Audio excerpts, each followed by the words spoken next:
The guards brought out a big dog that was tied to a chain. The dog was looking restless, and the girls asked him what the dog was for. "This dog here is called Bruno, and you both have to satisfy him," Brendan said. The girls looked like they just got hit by something strong. With wide eyes, they asked, "What is the meaning of this? We will never resort to doing such with a dog. If you are not agreeing to help us, then keep your offer to yourself." "Vivian, let's leave here," Tasha said. As they were about to leave, another guard who was armed stopped them. Brendan let out a laugh. "You both cannot leave. You think it is that easy to walk away from here? You are in already. It's money you want anyway." He opened a briefcase and showed them a bundle of money. "All of this will be yours if you do what I say." They looked at the huge sum of money in the briefcase with shock written all over their faces. "Is that even real money? It's way too much," Vivian asked. "Yes, it is, my dear. And trust me, there is more from where this came from. It is all yours if you just simply do the needful while I watch, and in no time you'll be done. Think of all the things you both can get with this money. Once you leave that door, the offer ends. You only have right now to make your decision." Tasha looked at Vivian. She thought of how her mother and younger ones are suffering because of poverty. This money would do a lot for not just me, my family too. My mom has suffered too much. I can't let her die without enjoying this world. She has sacrificed a lot for me, and now she is sick. I don't even have money to help her. My relatives are as good as useless. This might be my only chance to get out of poverty.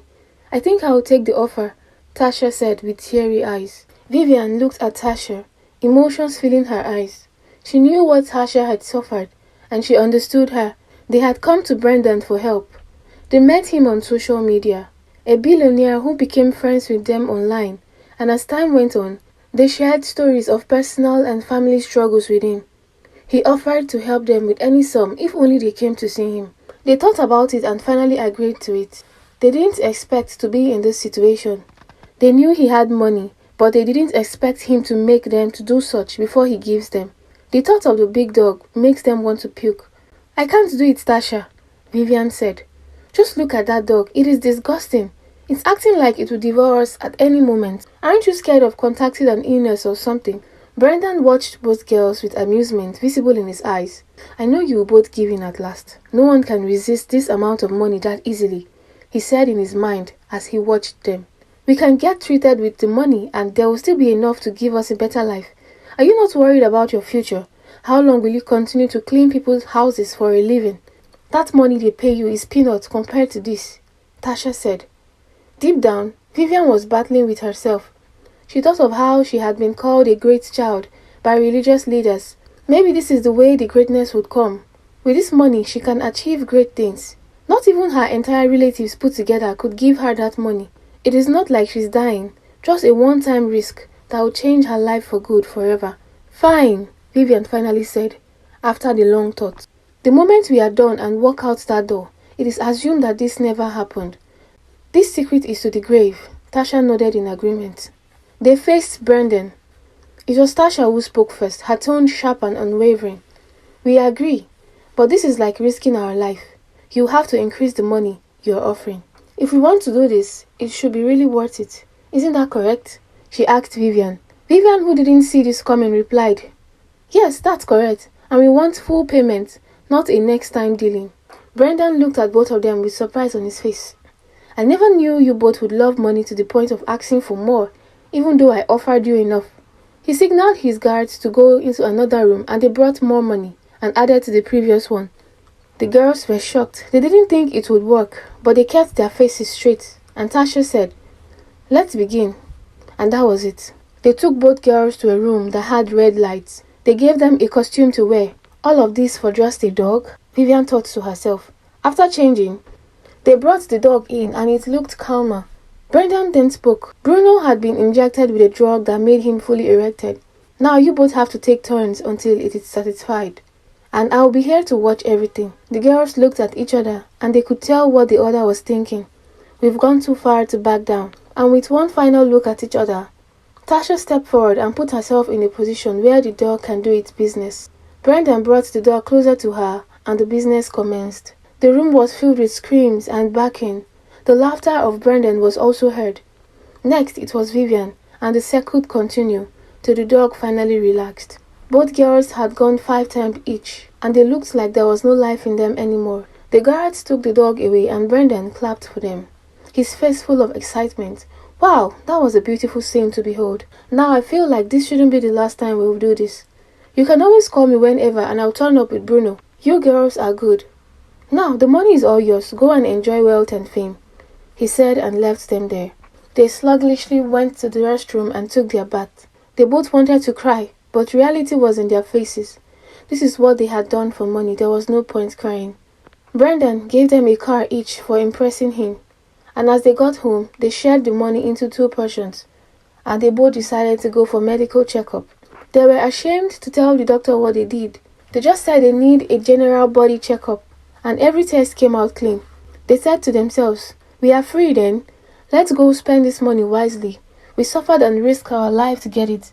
We cannot just squander it." Things were going fine for them. They both got houses for their families and opened business for them. They even invested in businesses too. And the girls felt on top of the world because money started to flow in like water. But one day, things came crashing down. Vivian started to notice growth on her stomach. It began to increase, and after checkup from the hospital, nothing was wrong with her. She went to Tasha's house to visit her so they can talk about what she is going through, only to find out something shocking. Vivian found Tasha on the floor barking like a dog. Her securities were trying to calm her down. Vivian froze and watched in horror. Few moments later, Tasha stopped barking and she lay flat on the floor. She told the security to leave. As they left, Tasha explained to Vivian that she had been this way for over a week now, but was too ashamed to tell her. "It's just my securities whom I pay heavily to make them keep their mouth shut. I have been making calls and looking up things online for a solution, but to no avail." Vivian just looked at her surprised. She knew this was no coincidence. "I have something going on with me too," Vivian spoke. "This growth on my stomach is not a normal growth. The doctor said there was nothing wrong with me. I came here because I don't know who else to turn to. I don't know you were going through something like this. I guess this is our price for the decision we made months ago. Karma had come for us. Let's call Brendan," Vivian said. Tasha let out a soft laugh. "Brendan is nowhere to be found. His number is no longer connecting. There is no trace of him, Vivian. We are alone in this." The two girls stared at each other, realizing what they had brought upon themselves. They cried themselves to sleep that night. When morning came, Vivian felt a sharp pain in her big stomach and she screamed, calling for Tasha. But as Tasha approached Vivian to help her, there came the dog spirit. She suddenly started to bark and act like a dog that is possessed.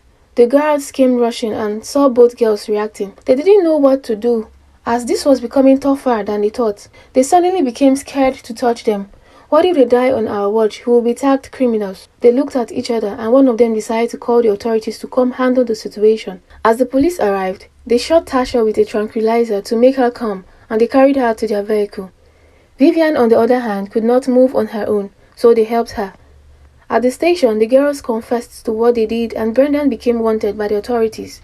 They wondered how many girls had fallen for his tricks, all in the name of looking for an escape route from poverty. The families of Vivian and Tasha heard what happened, and they were all shocked. They thought their wealth had come from a legit source. They tried to look for ways to help their children, but in less than a month, the girls kicked the bucket. Brendan was never found, and the townspeople forever remembers the story of the two friends who wanted to get out of poverty by going down an ugly path, which led to their downfall. Parents taught their children to always work the right way to earn a living, and also be content with the little they have.